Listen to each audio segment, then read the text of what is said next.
Bienvenue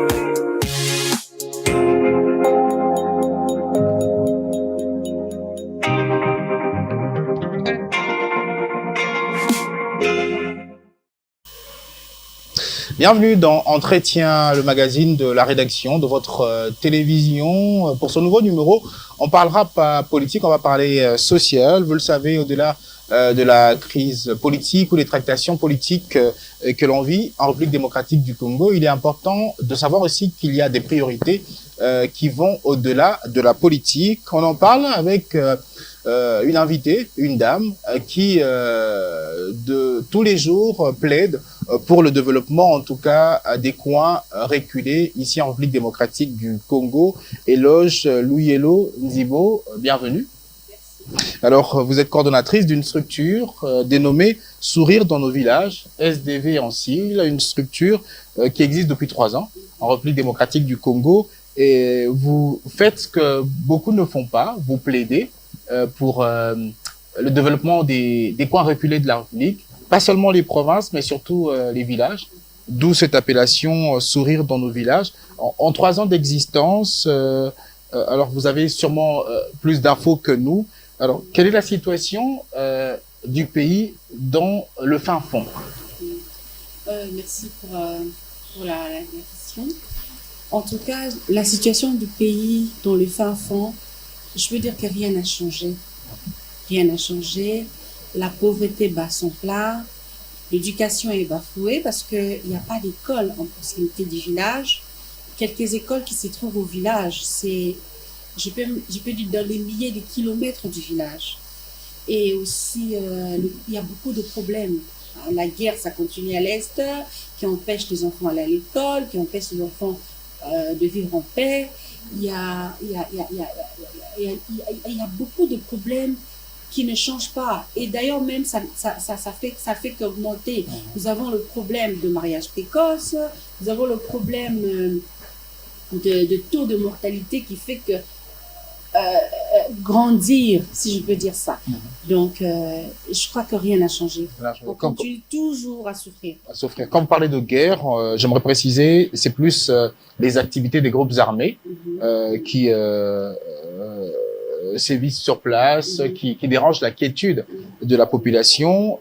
Les forces armées de la République démocratique du Congo font de leur mieux, mais c'est loin de finir. Là, on espère qu'avec les efforts qui sont déployés par les autorités du pays, ça va changer. On a vu même, pour vous compléter, des photos avec des élèves qui prennent une pirogue pour traverser une rivière pour aller à l'école, alors que ces écoles devraient être près des populations, à proximité. Pensez-vous que les autorités du pays sont plus concentrées sur la capitale et quelques provinces, mais pas trop attentionnées à ce qui se passe dans les fins fonds des provinces? En tout cas, c'est ça même le problème. Hein. C'est ça le problème parce que nous avons des dirigeants, nous avons des députés qu'on a votés, qui sont là au Parlement. Beaucoup même élus dans ces coins-là. Beaucoup même élus dans ces coins-là. Pour l'instant, je voudrais d'abord rendre hommage à mon père, qui fut longtemps ministre et député provincial dans le Grand Bandundu, honorable Guy Louis, la paix à son âme, qui est décédé il y a quelques mois. Il y a 3 mois déjà. Il a fait beaucoup de choses. Il a réalisé beaucoup de choses. Ça passait même ici sur Digital Congo. Mais malheureusement, il y a certains députés qui quand seulement ils sont votés, ils oublient même les doléances de la population. Nous avons des villageois aujourd'hui qui sont devenus des députés. Moi, aujourd'hui, si je me lève, je peux aller là-bas, je deviens député. Mais ce n'est pas de mes ambitions. On te vote, tu viens ici, tu changes de peau. Tu oublies que là-bas au village, il y a des problèmes. Tu oublies que là-bas au village, les enfants n'étudient pas dans les bons états.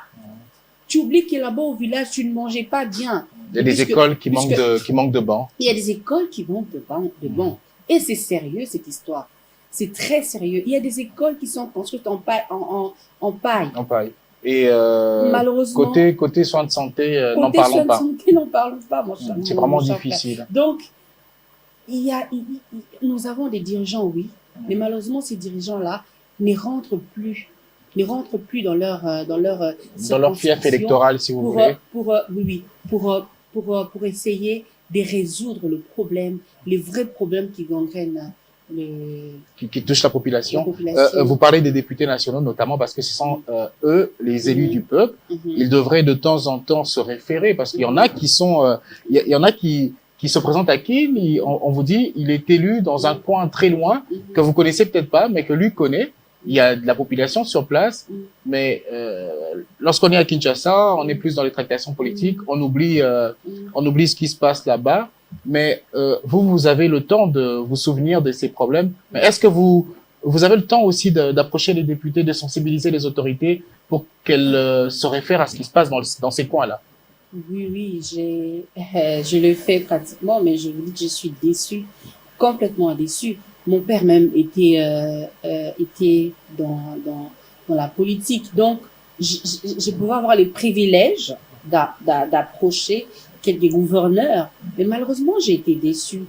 Vous savez, le problème qui est là, c'est pas un problème seulement d'aller faire les lobbying, d'aller demander, de faire des porte-à-porte. C'est le problème de la conscience même de nos dirigeants. C'est ça, en fait. Nos dirigeants, c'est comme si, bon, excusez-moi, mais c'est comme si des fois, ils n'ont pas de conscience. C'est comme si des fois, ils oublient c'est quoi leur devoir. Ils ont un devoir envers nous, la population qui nous ont élus. Ils ont un grand devoir, comme nous avons aussi nos devoirs à nous de le respecter. Et ils ont le devoir de faire quoi? De finir, par exemple, avec la famille. Voyez-vous? Mais nous, quand nous partons avec nos projets, nous sommes rejetés. Moi, une fois, je suis partie dans un gouvernorat, j'ai amené mon projet. On m'a dit, si tu veux qu'on puisse te soutenir, qu'on puisse te financer, il faut nous afficher en gros plan. Il faut faire notre publicité. Donc, tu vas là-bas, tu dis, je suis comme, par exemple, au banc de Lexou. Donc, je dis, mon mec, puis ça la monte X. Non. Je ne suis pas là pour faire les si la politique exige que ça soit de cette manière-là. Je ne suis pas là pour faire les djalélos. Hein? Donc, je ne suis pas là pour on a été dans ça quand on était étudiante et maintenant on regrette. C'est pas ça, au fait. Ça n'a pas apporté des solutions. Ça n'a pas apporté des solutions. Il faut maintenant penser aux solutions. On nous exploite, nous les jeunes. On nous exploite. On nous envoie dans les télévisions, dans les radios pour parler de la politique, pour parler des œuvres. Mais est-ce que c'est ça? Non. Nous, jeunes, nous devons prendre conscience de nous-mêmes, de ce que nous sommes, de notre avenir, est-ce qu'on dit que la jeunesse est l'avenir de demain? L'avenir de demain. C'est quoi l'avenir de demain? C'est quoi? Si aujourd'hui j'étudie en sol, si aujourd'hui je n'étudie pas bien, si aujourd'hui vous ne mangez pas à votre faim, je ne mange pas à ma faim, vous ne serez pas l'avenir de demain. Je deviens un couloune aujourd'hui. Quel avenir que je vais promettre pour demain? Donc c'est ça le problème. Donc moi j'ai été déçue. Combien de fois vous allez voir les politiciens là? Ils vous disent que si vous voulez que nous puissions vous soutenir, devenez notre femme. Est-ce que d'abord, nos objectifs, nos ambitions doivent seulement se limiter sur des relations intimes? C'est ça, donc il y a beaucoup de choses qui cassent. Et moi, je pense que c'est votre avis. Vous soutenez que la responsabilité revient aux autorités pour des solutions dans ce qui se passe dans les villages. Oui, la responsabilité, à la grande partie revient aux autorités. À la grande partie. Mais nous aussi, nous devons prendre notre responsabilité en tant que jeunes. Notamment passer à l'autoprise en charge, alimentaire notamment. On en parlera d'ailleurs avec un projet que vous avez. Mais en tout cas, à 80%. Ce sont les autorités. Ce sont les autorités de l'État. Aujourd'hui, l'État nous parle de la gratuité. La gratuité scolaire. Vous parlez de la gratuité sans infrastructure de base. Vous parlez de la gratuité sans école en proximité du village. Elle doit être accompagnée des infrastructures. Absolument. Pas seulement dans les chefs-lieux ou territoires, même villages aussi. Dans les villages. Mais aujourd'hui, il faut aller voir. On était dernièrement à Montlieu, on va parler de ces villages-là. Il faut aller voir comment les écoles sont en lambeaux. Il faut aller voir comment ce sont pas des Congolais. Est-ce que ces enfants-là, ils n'ont pas droit de bien étudier? Est-ce que ces enfants-là, qui va inscrire ces enfants-là qui habitent au fin fond de Bikoro 1, Bikoro 2, qui va les inscrire dans les écoles modernes et Kinshasa? Qui va le faire? Vous ne pensez pas que vous en demandez un peu trop aux autorités, surtout que il y a trop de problèmes? Il faudrait peut-être aller mollo, commencer par la capitale, et puis les provinces, territoires, et puis les solutions vont arriver petit à petit. Monsieur Lino, même ici dans la capitale, il y a des problèmes comme ça. partez du côté de Mbakana, par exemple. Partez du côté des Sélémbao, au fin fond. Alors que c'est Il y dans a, la il y a- il y a des capitale. problèmes. Nous sommes dans la capitale, mais tu te demandes ici, c'est la capitale ou bien c'est le village? Il y a des problèmes comme ça. Si déjà ici à Kinshasa, on a des problèmes comme ça, alors au village, alors dans les provinces, C'est pire. c'est pire. C'est pire. Et nous sommes très déçus. Parce que vous voyez, ça nous fait mal, hein. Parce que pour nous, c'est un fardeau que nous avons porté. Moi, je portais ces fardeaux des SDV. J'étais encore étudiante. Voyez-vous? Donc, c'est un fardeau. Ça me fait très mal. Parce que moi, au moins, j'ai eu un parent qui m'a fait étudier dans les bonnes écoles, dans les bonnes universités, mais qui m'a montré aussi ces réalités-là. Mon père est né là-bas, hein. Il m'a amené au village pour m'apprendre, regarde comment ce que tes semblables vivent ici. Justement, c'est une question que j'aimerais vous poser qui me vient à l'esprit. D'où vous est venue l'idée de militer pour les villageois? Oui, peut-être ça sera... Vous habitez dans la capitale, vous êtes bien. Peut-être ça sera la monotonie, hein, parce que vous allez dire, vous êtes venu ici pour rendre hommage à ton père. Mais non, allez-y, sentez-vous à l'aise. C'est lui. Mon père, il avait postulé en 2006. L'honorable Guy Huyela nous a amené ses enfants au village. Bon, moi, pour ma petite histoire, moi, je suis née au village. Je suis née au village à Bongayassa. Bongayassa, c'est... Bongayassa, c'est un secteur dans... c'est un village dans le secteur Mukamu, toujours dans le Grand Bandundu. Mais vers les plus loin, si on parle de ça comme ça. Je suis née là-bas. Aussitôt née, nous sommes venus ici à Kinshasa. Voyez-vous. Mais mon père a passé presque toute sa vie là-bas. Et quand nous sommes arrivés ici, on a étudié, et il est devenu ce qu'il est devenu. Nous sommes rentrés là-bas en 2006. Moi, je suis rentrée personnellement avec lui en 2006 parce que je voulais quand même connaître mon histoire. Je voulais quand même voir la maternité où j'étais née, l'hôpital où j'étais née. Et heureusement pour moi, j'ai même rencontré la femme sage qui m'a donné, qui a excité votre mère pour votre naissance. Donc, pour moi, c'était une histoire, mais une histoire, pour moi, c'était comme si je rêvais, mais je ne rêvais pas. Donc, voyez-vous? Donc, c'était formidable. Mais quand je suis arrivée là-bas, j'ai vu certaines réalités qui m'ont laissé perplexe. Et quand je disais à mon père, mais comment est-ce que ces gens ici vivent? Vous savez, les villageois, ils vivent dans des conditions très difficiles. Mais ils ont un sourire là qui peut vous donner la paix. Okay. Les villageois, ils sont malheureux. Quand tu vois un enfant là de 6 ans qui doit se réveiller le matin, déjà il est déjà au champ. Elle doit accompagner sa mère. Elle doit s'arcler. Elle sait même pas penser aux études. Cet enfant-là de 6 ans qui n'a pas de moyens pour aller à l'école, à 13 ans déjà, elle doit se marier. Et ça, c'est la routine comme ça. Mais tu vois ces gens-là, elles viennent vers vous, elles vous amènent de cadeaux. Au lieu que nous puissions leur donner des cadeaux, mais eux, ils qui donnent des cadeaux et tout. Et ça m'avait marqué. Ils ont encore cette culture-là. Ils ont encore cette culture-là des vivre en communauté, que nous, peut-être ici, à Kinshasa, nous n'avons pas. Hein? À Kinshasa, quand vous voyez quelqu'un en train de souffrir à Longakuna, hein? Donc, et tout ça vous a motivé, mais moi, je me suis dit, mais attendez, ces gens ici, c'est quel amour ils ont? C'est formidable. C'est de voir les gens qui disent, oh, voilà, maman, on a ramené ça pour toi. Cet enfant est sorti à 6 heures. Mais maman, c'est ça votre cadeau. Moi, j'en ai peut-être plus. Je pouvais leur donner, mais eux, ils m'ont appris c'est quoi l'amour, c'est quoi le partage. Donc, il ne suffit pas d'avoir quelque chose pour donner. Avec le peu. C'est là que j'ai tiré l'appellation sourire dans nos villages. Sourire dans nos villages. Parce que je me suis dit, ces sourires ici doivent être pérennisés. Le sourire de cet enfant ici doit être pérennisé. Comment? Si on suit seulement son éducation, si on suit les soins de santé appropriés, si on suit comment améliorer sa condition de vie. L'accès à l'eau potable, l'électricité. Oui, tout ça. Donc, les sourires là ne quittera pas. C'est pourquoi aujourd'hui, je suis arrivée dans un coin, on m'appelle la villageoise Wabi. Ah, je me suis demandé pourquoi les gens m'appellent, parce que les gens ont l'étiquette de m'appeler, de croire comme mon père est mort, je fais la politique. Non, moi je ferai pas la politique, je suis pas dans là. Mais ils disent, pourquoi on t'appelle Wabi? Wabi, ça signifie Yabiso. Donc c'est en Yansi, Yabiso. Tu es la nôtre. Tu es notre villageoise.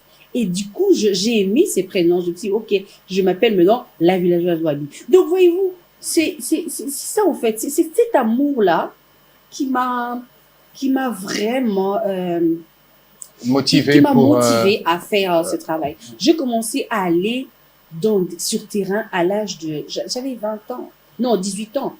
J'avais 18 ans. J'ai parti seule. Mon père me dit, mais toi, tu prends ces risques. Je pars en camion. Je pars seule. Je pars là-bas, je reste avec les villageois. Et puis moi, quand je fais mes activités, les activités des SDV ONG, vous allez avoir les images. Ce sont des activités de masse. On arrive de masse, de proximité. Vous avez le temps d'échanger avec la population. D'échanger, mais la population, plus de 3000 enfants, des grandes personnes sont là, ils se réunissent, ils nous écoutent. Parce que je me suis dit, j'y suis villageoise, je suis née ici. Mais pourquoi je suis devenue comme ça? C'est parce qu'on m'a éduquée. C'est parce que je suis allée à l'école. Et c'est ce qui manque, on peut dire, à ces populations, surtout les plus vulnérables, les enfants. Surtout le plus vulnérable, les enfants. Si ces enfants-là sont mis dans les bonnes conditions, si ces enfants-là étudient dans les bonnes conditions, si ces enfants-là, ils ont l'accès à l'eau potable, à l'électricité. Si ces enfants-là, ils ont l'accès à l'électricité. Parce que bon, ils ont comme droit à suivre la télé. Vous arrivez même dans si un village, tout le village est dans le noir. C'est votre téléphone qui sert de torche. Et il est 20h, 19h, tout le monde dort. Parce qu'il fait noir. Et ça, c'est un problème. Vous n'allez pas me dire que ça revient à moi. C'est pas moi qui dois trouver ces solutions-là. Donc, voilà. Alors, l'année 2020 n'a pas été une année facile pour tous. Quel est le bilan que vous dressez de vos activités? Bon, notre bilan a toujours été positif, hein, je peux dire. On ne croise pas les bras. SDV ONG ne croise jamais le bras. On était secoué. On est d'ailleurs, on est resté longtemps secoué avec cette virus. Ce virus de coronavirus, oui. Mais malheureusement, on n'avait pas croisé les bras, même s'il fallait pas réunir plus de 10 personnes, même s'il fallait pas faire des campagnes de sensibilisation, comme on a toujours l'habitude de le faire. SDV ONG est parti dans les orphelinats. Nous avons ciblé quelques orphelinats au village.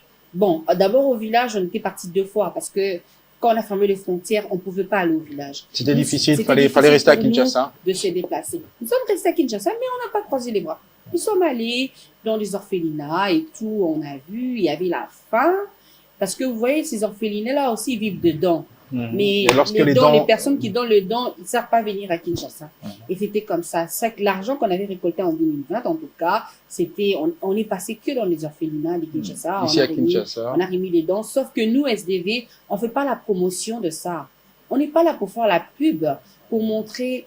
Vous menez des actions, mais pas besoin de rendre visible forcément. On rend visible nos campagnes de sensibilisation. C'est très important. Au profit notamment des partenaires. Oui, au profit notamment des partenaires. Mais on ne rend pas visible la nourriture qu'on offre à nos semblables. Ce n'est pas ça notre objectif. Okay. On n'est pas là pour ça. On n'est pas là pour montrer que voilà, on a tel sac de riz à tel... On n'a pas besoin de la gloire. Mais vous le faites quand même. On le fait. On le fait parce qu'il y a des gens qui nous ont soutenus en 2020. Je vous avais dit que SDV ONG, 3 ans déjà, mais vive. Et d'ailleurs, cette année 2021, ce sera la 4e année. On va vers la 4e année. 4e année, mais on continue avec par des cotisations de membres. Vous, par exemple, vous êtes parmi nos partenaires, même si je ne le dis pas. Donc, vous nous donnez l'argent, on ne peut pas garder ça. Donc, chaque année, on est obligé à faire une activité, malgré les décisions et tout ça. Donc, on était dans les orphelinats, on a donné des vivres, la nourriture et tout ça. On a aussi sensibilisé les enfants sur le coronavirus et tout ça. Sur notamment les gestes barrières. Oui, on a fait tout un truc par rapport au coronavirus. Alors, vous avez lancé un projet. Nous avons vu une vidéo au cours de laquelle vous parlez d'un projet qui cadre avec l'agriculture. 1 hectare égale 1 sourire. Alors, pouvez-vous nous en dire plus? Bon, 1 hectare égale à 1 sourire, c'est justement ça. Je peux dire que c'est le début du commencement de la chose. On peut dire que c'est l'un des projets phares pour vous en 2021. En 2021, sur quoi nous allons vraiment donner tout ce qui est de nous pour que ces projets-là réussissent. Donc, 1 hectare égale à 1 sourire, c'est même ça que vous venez de dire, l'auto-prise en charge. Nous sommes arrivés dans un village dernièrement, on a vu le difficulté toujours, hein, des écoles en lambeaux et tout ça. On a dit, mais qu'est-ce qu'on peut faire dans ce village qui peut un jour nous aider peut-être à réhabiliter cette école? Réhabiliter une école, c'est pas beaucoup d'argent, c'est pas à l'échelle de la terre. Qu'est-ce qu'on peut faire pour que cette école ici soit rétablie? Et là, il y avait dit, parce que là, il n'y a plus d'argent. Nous, notre argent provient de l'extérieur. Et quand il n'y a pas de financement, c'est difficile. Il y a pas d'argent. SDB Belgique et c'est Koufi. SDB France et c'est Koufi. Coronavirus. Donc, on n'a plus d'argent, on n'a plus de moyens. On s'est dit non, on peut pas rester comme ça. Parce que si on restait comme ça, qu'est-ce que nous allons devenir? Qu'est-ce que les personnes qui ont confiance en nous, qu'est-ce qu'ils vont devenir? Donc, on a pensé à 1 hectare égale à 1 solaire.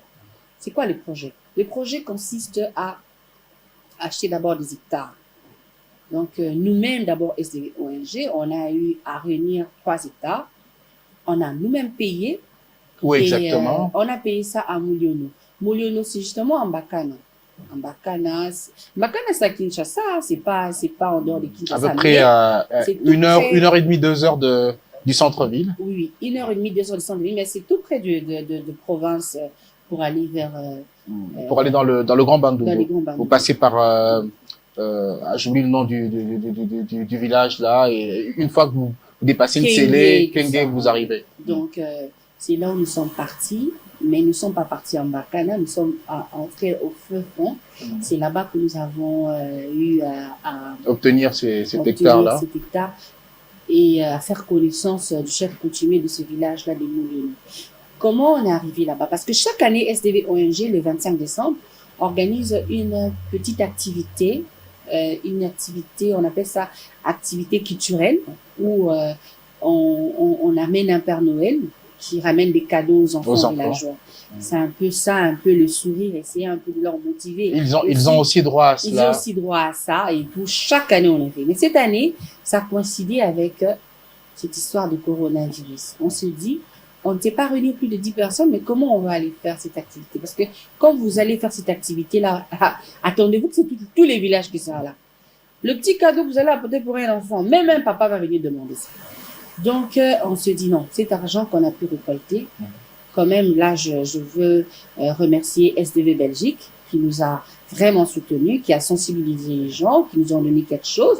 Et puis, on a dit, bon, d'accord, avec ça, on doit faire quelque chose. Et là, l'idée nous est venue d'acheter des hectares. Les hectares qu'on va acheter, on a déjà acheté, vous avez déjà acheté, même si c'est insuffisant par rapport au projet que nous avons, mais on a quand même commencé. Et la récolte de ces hectares-là, c'est ça qui va maintenant nous permettre à retaper cette école. Au moins cette école, parce que c'est une école de 3 salles de classe. Okay. Je crois que dans la vidéo, là, si vous en avez, si vous allez balancer, vous allez voir, il y a 3 salles de classe. Et dans ces 3 salles de classe-là, il y a que 3. Donc, toute une école, il y a que 3 salles de classe. Et les 3 salles de classe sont en lambeaux. Et là, quand il y a la pluie, directement, les cours sèchent. Et les élèves ne savent même pas s'y rendre s'il y a une forte pluie. Dans la salle de classe, il y a que 3 bancs. 3 bancs. Pour combien d'élèves? Pour plusieurs. Plusieurs, parce que une salle de classe, ça regroupe des classes. Il y a première et deuxième dans la même classe, dans la même salle, deuxième et troisième, et quatrième et cinquième. Ils n'ont même pas sixième. Mais c'est une école de l'État. C'est une école de l'État. Abandonnée. Abandonnée. Et c'est la seule école dans ces villages. Et donc, pour les parents qui veulent une école moderne pour leurs enfants, il faut aller à plus de 10 km. Il faut sortir de ces villages. Il faut aller plus de 10 km. Si vous voulez pas, vous allez là-bas. Et j'ai même rencontré les préfets de l'école qui dit, depuis même qu'on parle de la gratuité, les parents ne payent pas, c'est devenu encore compliqué. Déjà ici chez nous, les parents payaient 2000 francs la nuit. Alors on parle de la gratuité sans pour autant la prise en charge des écoles. Notre école n'a pas été prise en charge. On nous a pas payé. Donc c'est très difficile. Il faut acheter les craies. Le frais de fonctionnement de cette école va provient d'où, madame? Donc il m'a montré certaines difficultés. Et c'est les mêmes difficultés. Même ici à Kinshasa. Les frais de fonctionnement, les écoles ne sont pas prises en charge. qu'il y a cette difficulté-là. Alors, Donc, vous avez acheté ces hectares, oui, vous allez passer à la culture, oui. notamment des maïs. De maïs. C'est le maïs d'abord on nous a conseillé parce qu'on dit que le maïs, ça traîne pas. Hein. Et si vous voulez faire autre chose, ça peut vous faire une année encore. Par exemple, le manioc, il faut faire une année pour obtenir. Mais nous, on nous a dit le maïs, ça fait que 3 mois. Comme là, par exemple, depuis qu'on a acheté ça, on est encore dans le dessouchage. Donc, dessouchage, ça fait, faut enlever essayer de labourer la terre. Labourer la terre et tout. Faire passer le tracteur. Il faut faire 2 mois pour faire ce travail. Et les tracteurs, faut les louer. Il faut le louer, il faut le louer. Donc, c'est pas gratuit. Vous louez le tracteur et puis vous achetez le carburant. Et une fois que vous plantez ces maïs, lors de la récolte, vous allez vendre. On va vendre. Dans l'espoir que cette vente, l'argent qui revient, vous permette de... C'est vrai que ça va pas, le premier récolte, ça ne donne pas totalement directement ce que vous attendez. Mais deuxième, troisième, vous pouvez obtenir quelque chose et vous pouvez retaper une école. Parce Alors, que le budget que nous avons pour cette école-là, c'est pas grand chose. Alors, excusez-moi pour cette question, ça va peut-être vous déranger. Vous êtes du Grand Bandundu, par vos origines internes, mais on a comme l'impression que vous avez plus d'attention de ce côté-là. Oui, on a vu vos vidéos à l'Est, mais pourquoi ce projet d'un hectare égal à un sourire, d'abord là-bas et non peut-être dans l'Est? Vous l'avez reconnu ici que la population de l'Est souffre, avec notamment l'activisme des groupes armés. Vous savez, si d'abord c'était pour ça, je n'allais pas faire ça là-bas, à Mouliono. Mouliono, je n'ai personne. Je ne suis pas des Mouliono, moi je suis des Mukamo. Voyez-vous, je suis des Mukamo, je suis des Kwilu. Mais ça reste dans le Grand Bandundu. Oui, ça reste dans le Grand Bandundu. Non, mais Mouliono, ce n'est pas à Bandundu. Je vous ai dit que c'est à Mbakana, c'est à Kinshasa. À quelques kilomètres, mais c'est à Kinshasa, c'est à Maluku. C'est à Maluku. Donc, c'est pas ça. Parce que d'abord, le choix importe peu. Les problèmes, c'est d'abord le transport aussi. C'est à côté. Pas besoin d'un avion. C'est à côté. On n'a pas besoin de prendre un avion pour aller là-bas. Et puis aussi, vous savez, un projet, un début d'un projet, il faut être là. Vous-même, il faut être là pour surveiller le travail. Vous ne devriez pas être loin de là. Vous ne saurez pas charger une personne pour surveiller pour vous. C'est compliqué. Il faut être là. Vous voyez comment ce chose se passe. Au moins, quand vous avez l'idée, vous pouvez aller ailleurs pour essayer d'exploiter ça. Nous, je vous dis, il nous arrive de prendre des motos. Je ne saurais pas prendre une moto ici, de Kinshasa, jusqu'à Goma, par exemple. Pour aller à Goma, le transport, il faut dans les $700. Et là, maintenant, il faut payer encore le frais Covid, papa. Si j'ai $700 comme ça en mai, ça peut aider à faire quelque chose non loin d'ici. Non loin d'ici. Au lieu que j'ai à l'air, c'est la même population. Tous sont des Congolais. Et tous souffrent. Et si, c'est la même chose pour nous, SDV ONG. Aller au village Mouliono. C'est comme si je suis partie à Bikoro. C'est comme si je suis partie à Goma. C'est comme si je suis partie à Ngouba, à Bukavu. Mais est-ce que vous comptez élargir ce projet oui, dans le reste du pays, par exemple? Oui, c'est pourquoi je suis venue ici passer dans votre émission à Entretien. Parce que je sais qu'ici, j'aurai le temps de passer le message. Le temps de passer le message. Donc, j'aimerais qu'un État ait un sourire aille ailleurs.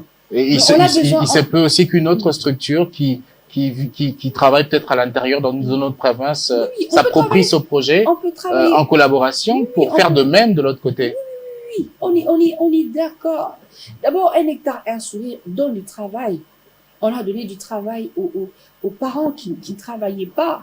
Parce qu'un hectare, un sourire a engagé aussi les journaliers qui vont travailler pour nous. Pour avoir peut-être quelque chose. Parce que nous, SDV ONG, on ne sait pas faire ce travail-là. On ne sait pas notre domaine. Donc, on a engagé des personnes qui sont dans ce domaine-là. Imaginez que si on le faisait à Goma, à Bukavu, on va jusqu'à Butembo. Il y aura plus d'emplois. Il y aura plus d'emplois. Donc, vous savez, moi, on nous a dit, les gens nous encouragent, ils disent que voilà, il faut faire l'agriculture. Parce que là, au moins, vous allez pas plus souffrir. Mais c'est faux, on va plus souffrir. On va plus souffrir. On le fait seulement par amour. Mais avec un objectif, pour un résultat, avec objectif que ça change quelque chose. Oui, ça va changer quelque chose. Ça doit absolument changer quelque chose. Même avec les 3 hectares là que nous avons achetés, si on n'a pas de soutien, Ça va changer quelque chose. Et je vais passer, si je vais venir avec des images. Le plus important, que ça commence d'abord et voir le résultat après. Et nous croyons qu'il y aura des très bons résultats parce qu'un sac de maïs revient à 130 000 francs. Si par exemple, on n'a pas des médiums pour peut-être détruire notre champ, si on a du personnel qui surveille bien, mais ça va aller. Ça va aller. On a juste besoin que les personnes de bonne volonté nous soutiennent, c'est tout. Alors, dans le lot des personnes de bonne volonté, vous comptez sûrement aussi sur les autorités du pays, pourquoi pas? Oui, comment on peut pas compter sur les autorités, même si on est déçu? Vous pensez que même si je suis déçu sur aujourd'hui, je rencontrais le président de la République, je vais pas lui dire mon problème, mais je vais lui dire mon problème. Même si je suis déçu aujourd'hui, si je rencontrais je sais pas moi, le chef du gouvernement, ministre de l'Agriculture, président du Sénat. Parce que lui, vraiment, j'ai vraiment envie de le rencontrer. Si je le rencontrais, je lui dirais mon souci. Les gouvernements, même si on est déçu, même si on dit que, vous savez, le problème aussi que le gouvernement aussi, notre gouvernement a beaucoup de problèmes.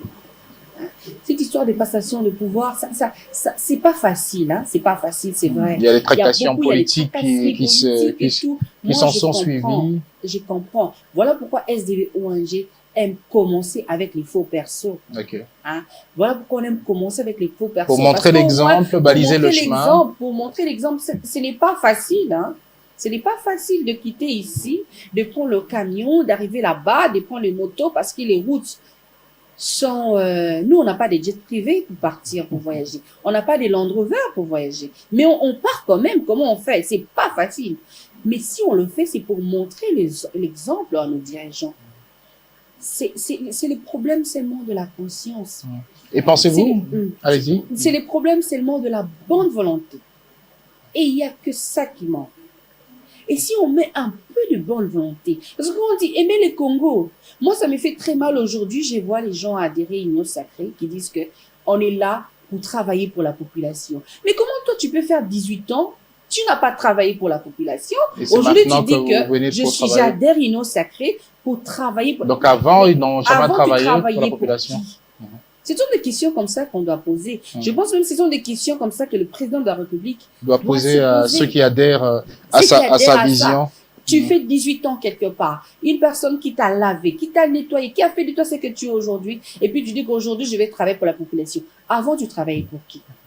Alors, pensez-vous que ce projet soit une solution pour notamment l'autoprise en charge alimentaire des villageois? D'abord, parce qu'il y aura forcément une partie de la récolte qui peut servir ce projet-là, ce n'est pas seulement pour l'auto-prise en charge alimentaire des enfants villageois. Ce n'est pas seulement ça. Il y a aussi le problème, je parle le problème de l'éducation. Aujourd'hui, si cette école-là de Moulioneux est retapée, si cette école de Moulioneux a des bancs, les enfants vont étudier dans des très bonnes conditions. Au moins qu'il y ait au moins même 20 bancs par salle de classe. Et peut-être, si possible, un toit pour un autre toit, parce que quand même, pour que ces enfants soient à l'abri de la pluie. C'est ça. Et quand je parle de retaper, on va penser à tout ça, non? On va penser au toit, du début jusqu'à la fin. Voyez-vous? Donc, on peut pas quand même avoir dans un village 3 salles de classe seulement. C'est impossible. C'est trop peu. C'est trop peu. Voyez-vous? Et puis, ça va pas seulement se limiter là. Ça va aussi occuper certains jeunes.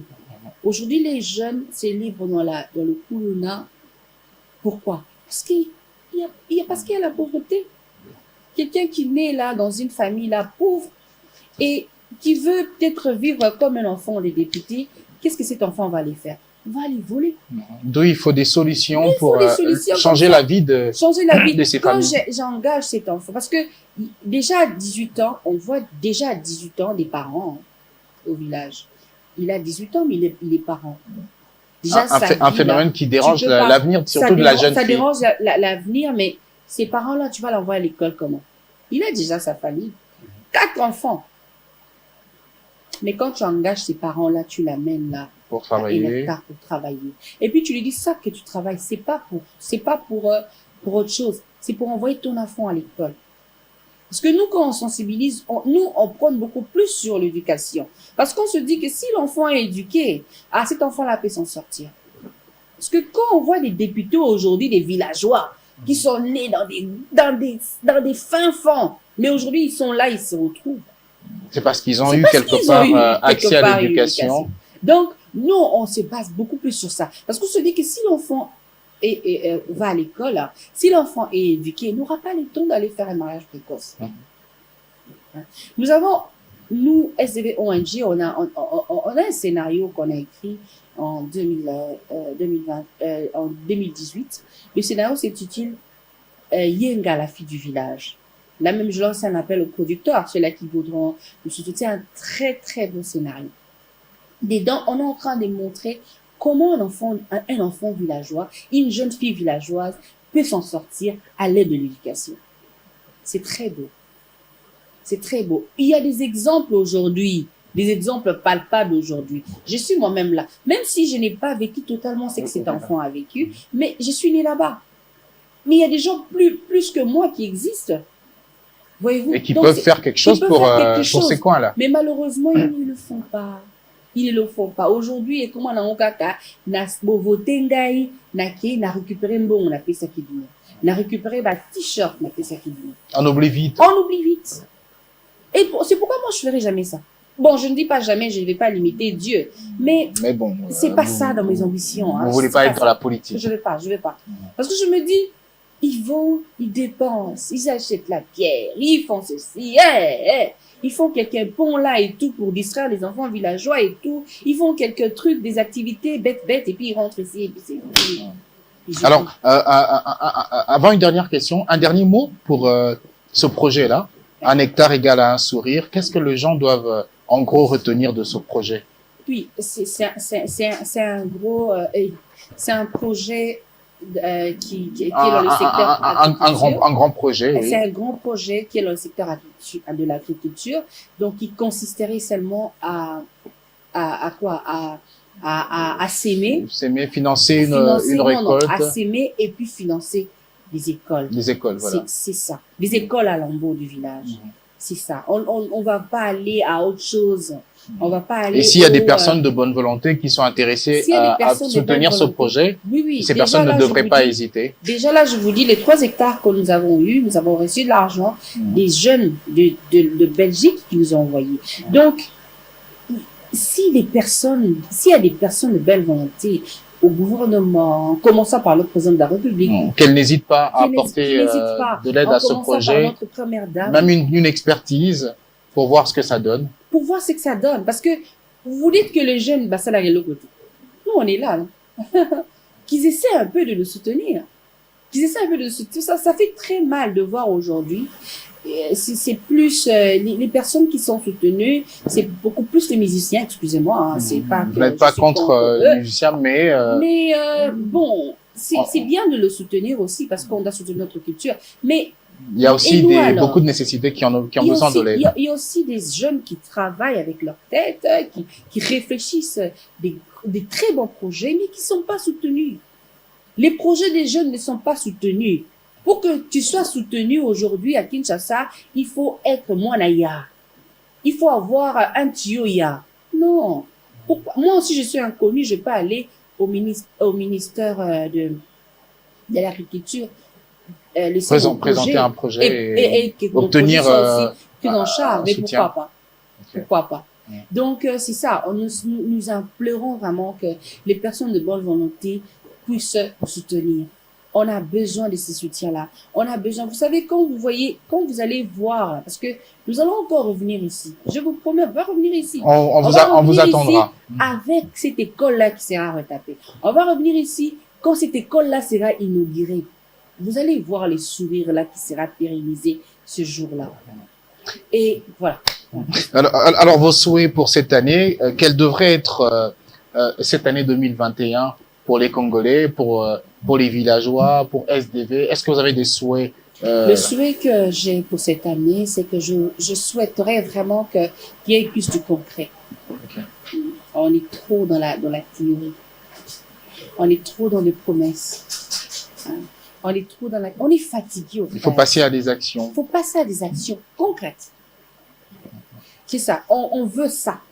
On veut maintenant la réalisation de ce projet-là. On veut maintenant que c'est que le gouvernement nous a promis. Le gouvernement nous a promis beaucoup de choses. On nous a promis l'accès à l'eau potable. On nous a promis 1000 écoles. Mais je crois que c'est la continuité. Il faut continuer. Il faut qu'il y ait quand même une école moderne qui est construite au village. Exactement. Donc, on nous a promis la sécurité. Mais aujourd'hui, la sécurité bat son plein. C'est pas seulement à l'Est, même ici à Kinshasa. Donc, on nous a promis beaucoup. On nous a promis, on nous a promis le social, le Congolais. Aujourd'hui, c'est quoi les sociales? Il faut des actions concrètes. Il faut des actions concrètes. C'est ce que moi je souhaite. Et vous vous adressez aux autorités du pays. Je m'adresse aux autorités du pays. J'aime pas trop m'adresser aux députés parce qu'ils m'ont tellement déçu. Je m'adresse directement au président de la République. C'est notre président à nous tous. Hein. Il y a personne qui est plus congolais qui que ce soit. Nous sommes tous congolais. Nous avons tous le même droit. Mais on peut pas quand même on peut pas continuer comme ça dans un même pays où on a tous le même droit. Les autres souffrent plus que les autres. Il n'y a pas d'opportunité pour tout le monde. Merci. Il n'y a pas d'opportunité pour tout le monde. Il n'y en a pas. Aujourd'hui, je vous informe. Il y a de ceux-là qui sont collègues de mon année académique. Moi, j'ai fini en 2015. Jusqu'à aujourd'hui, 2014. Qui n'ont pas d'emploi. Jusqu'à aujourd'hui, qui n'ont pas d'emploi. Mais c'est grave. Et aujourd'hui, nous sommes quelle année? Et les priorités devraient être penchées sur ces actions-là, sur ces problèmes-là, que de se limiter à parler politique. C'est ça. Donc, on pense aujourd'hui que pour avoir une certaine valeur, pour devenir, je sais pas moi, qu'il faut seulement être dans la politique. C'est pourquoi aujourd'hui, la politique, aujourd'hui, excusez-moi, on a trop de badauds. Excusez-moi. Parce que même quand tu suis la télé, tu vois certains débats, tu dis, mais la personne ici, il a quel niveau? Pourquoi il fait la politique? Est-ce que tout le monde doit seulement faire la politique? Non. Parce qu'on est jeune, on doit seulement faire non. Moi, je pense que si chaque jeune, si tout le monde pouvait travailler dans le secteur où il mérite, hein, dans le secteur où il mérite, s'il y avait la méritocratie dans chaque secteur, je crois que les choses allaient avancer. Tout le monde n'est pas obligé de faire la politique. Voilà pourquoi il y a trop les dialogues aujourd'hui. On chante, on fait que chanter. Du jour au jour, on danse, on fait que flatter. Non. Tout ça devrait changer. Tout ça devrait changer. Et les politiques devraient aussi s'intéresser dans le social. D'abord, ça doit commencer par nous-mêmes. Okay. Mon frère. C'est-à-dire qu'aujourd'hui, on parle de la salubrité, non? Aucune beaucoup, excusez-moi. Mais si moi-même, Congolais, je prends pas la conscience que je ne dois pas laisser les immondices partout. Vous pensez que le gouverneur va venir ramasser donc la responsabilité est à tous les niveaux. C'est partagé à tous les niveaux. Merci. Je crois que la conscience, et on a encore excusez-moi. Allez-y. On a encore un autre projet, toujours dans le cinéma. On a un projet, on a un scénario comme ça qu'on a écrit Téléma Boteto depuis 2016. Donc je crois que c'est ça au fait. Ça doit commencer par nous-mêmes. Ça doit commencer par nous-mêmes. Les changements, c'est nous. Merci. C'est moi, c'est vous. Merci beaucoup. Je n'ai même pas donné mon contact. Allez-y, si on veut vous contacter, si on veut nous contacter, je vous le permets. On peut nous joindre sur le numéro 084 090 59 75. Vous pouvez répéter. Donc 00243 084 090 59 75. Ou soit on peut aller directement sur mon Twitter. Hein. Okay. Donc Eloge Louyela la villageoise. Okay. Eloge Louyela la villageoise. Là, vous allez m'écrire. Et c'est facile de vous contacter. Soit si vous n'avez pas ça, vous pouvez aller directement sur notre YouTube. Donc. Et vous avez aussi une page Facebook. Oui, j'ai une page Facebook. YouTube d'abord. YouTube d'abord, c'est Sourire dans nos villages. Donc SDV ONG officiel. Okay. Donc c'est ça. SDV ONG officiel. Et sur Facebook. Sur Facebook, c'est Sourire dans nos villages. C'est tout, c'est ça la page et tout. En tout cas, j'aimerais insister. Allez-y, ne nous appelez pas pour nous draguer, on n'a pas besoin de ça. Je suis pas venue ici à Digital pour me faire draguer, je suis mariée. Il faut vous appeler lorsqu'il y a des projets, lorsqu'il y a des projets ou des idées, pourquoi pas. Appelez-nous aussi pour peut-être nous contredire, hein, parce que peut-être qu'on fait pas bien le travail. Appelez-nous pour nous donner peut-être quelques suggestions, pourquoi pas. Mais ne nous appelez pas pour nous distraire, on n'est pas là pour ça. Merci beaucoup, Madame Eloge Louyela Nzibo. Je rappelle si vous êtes Louyela Nzibo. Je rappelle que vous êtes coordonnatrice de l'ONG dénommée SDV en sigle Sourire dans nos villages. Merci d'avoir été le nôtre. Merci d'être passé dans Entretien magazine de la rédaction de Digital Congo. On espère vous avoir très prochainement pour parler encore d'autres projets. Merci de votre passage. Merci beaucoup. Merci également à vous de nous avoir suivis. On espère que vous avez été assez édifiés sur ce sujet dont on a évoqué ici. la problématique de la vie que traversent les villageois ici en République démocratique du Congo. Pourquoi pas apporter le développement dans les coins et recoins du pays. Merci encore une fois et bonne suite de nos programmes.